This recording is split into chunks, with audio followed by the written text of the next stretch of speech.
try and respect the 10 minutes each that Dan has given us so that we can live back and forth from the audience. This is Gary Nelson to my right. We both wrote articles. My article basically talked about the North South Arterial and the Hoosick Street Bridge. Gary's article is a much broader and deeper look at the road systems of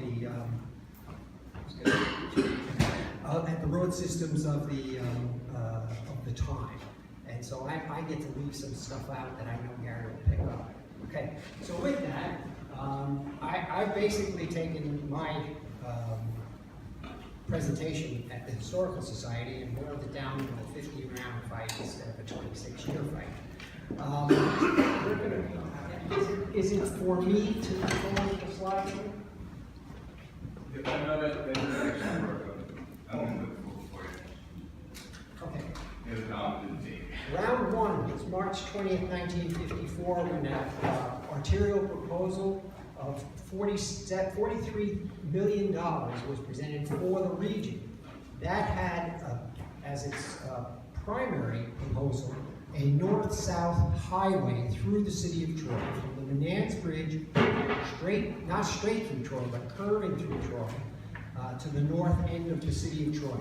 It also had 4 other arterials proposed, which came off of the first arterial and connected to Route 66, up Congress Street, across the river on the Congress Street Bridge. And it had 2 arterials on the other side of the river, which was Waterford and a Watervliet and a Cohoes arterial, which we know was built and we now call Interstate 787. So, is that one? Oh, there's one. Next one. Okay. So this that's it. So you see, this is my map of the North-South Arterial that came originally scheduled to go all the way to the north end, and then this is the 787, which was constructed as proposed in 1954. Next slide. Now this is interesting, is that this was an early proposal for the Hoosick Street Bridge. And as you see, it's pretty much an on-off ramp to downtown. It connected the bridge to the North-South Arterial, but it didn't have a full cloverleaf as the leader was proposed. So here's the North-South Arterial going this way, and this is the proposed Hoosick Street Bridge at the time. That's in 1954. After that sort of thunderbolt proposal hit in 1954, we jumped to 1962. Not because of opposition, not because of anything any resistors did, or disruptors, as we like to call ourselves these days. But in 1962, they held a public hearing in Troy and in Green Island. 2 public hearings, one in Troy, one in Green Island. This is a map. Oh, next slide, please. This is a map of Maplewood, and what used to be Maplewood and is now Interchange.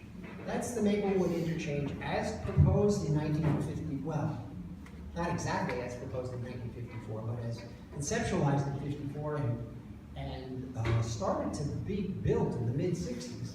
And it took a terrible bite out of Maplewood. Next slide. Acquisition soon started after that. Soil testing started with 1963. Conversations with homeowners started around 64, 65, and by 66 they were acquiring property. The main areas they began acquiring property were in the Hill Street section of South Troy, part of Little Italy, and along 8th Street, the west side of 8th Street from Hoosick, I think, to Jacob Street.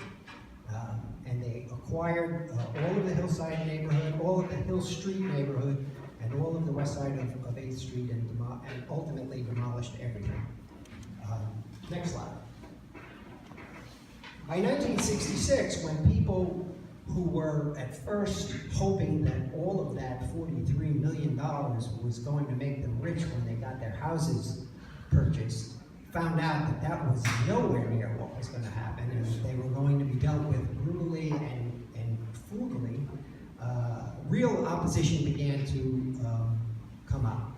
A group called the Hill Street Residents in opposition to the Arterial was formed, and a couple of years later, in 1969, a new organization called TAP Incorporated came on the scene, and its primary first purpose was to assist the neighborhood that was trying to fight the Arterial, and because at the time the assumption was the Arterial was going to get built, started planning alternate routes that would be less destructive of residential neighborhoods.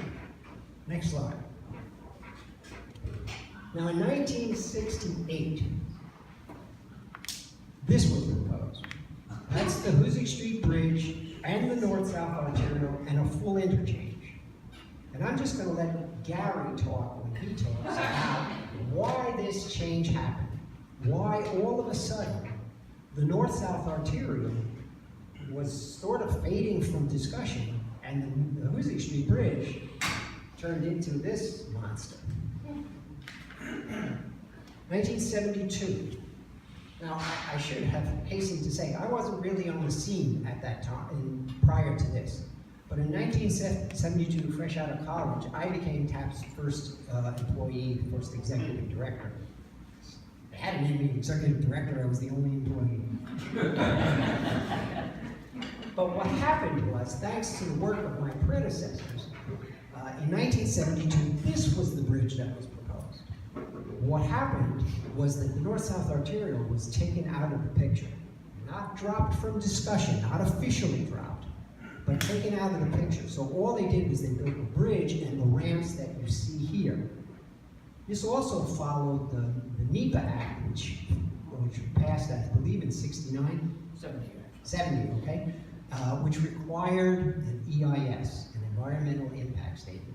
I should go back and say that the 68 bridge, that mammoth thing, was rejected by the federal reviewers, and this is really long before we had major opposition coalesce.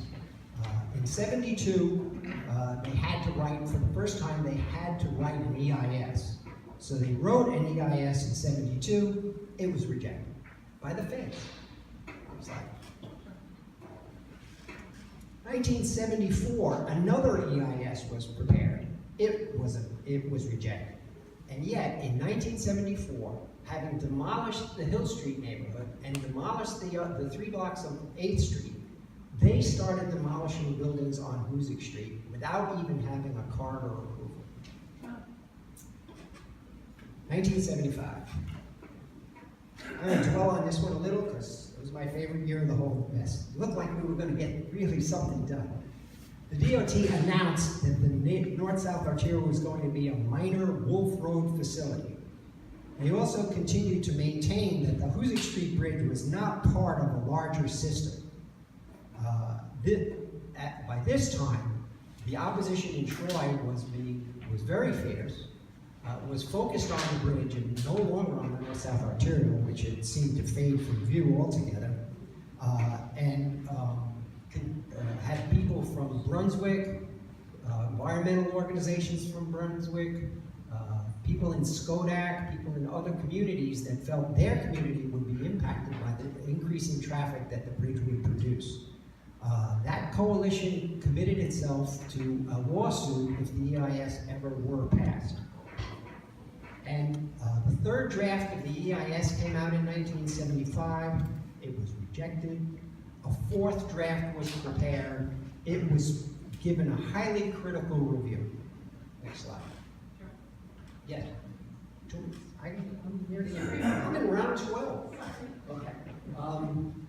A bad year for thoughtful and concerned citizens. This is when, and I just saw this happen so many times over my career at TAP. It looked like we were getting big backup from the federal government, and all of a sudden, people flew down to Washington, arms were twisted, backs were patted, and boom, we were in the dirt. The environmental impact statement was the one that had been so roundly criticized, was quickly approved, and we had no other choice but to file a lawsuit. 1977. The Hoosick Street Bridge collapsed on March 15th, 1977. After we filed, Green Island, I said Hoosick Street. I'm wishful thinking. Yeah. The Green Island Bridge collapsed on March 15th. We had already filed a lawsuit by that time.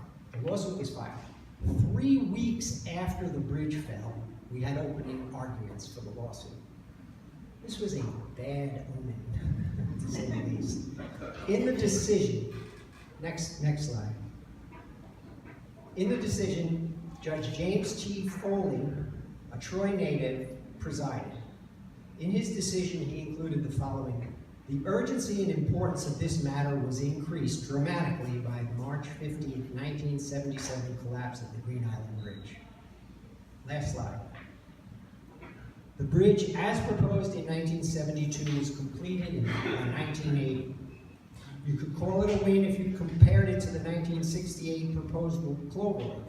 You certainly could call it a win in that there was no North South Arterial, although 2 neighborhoods were lost. But even in its substantially reduced form, the Hoosick Street Bridge, as built, destroyed the commercial spine of the low-income neighborhood and left Hoosick Street a traffic hazard and a traffic problem to this day.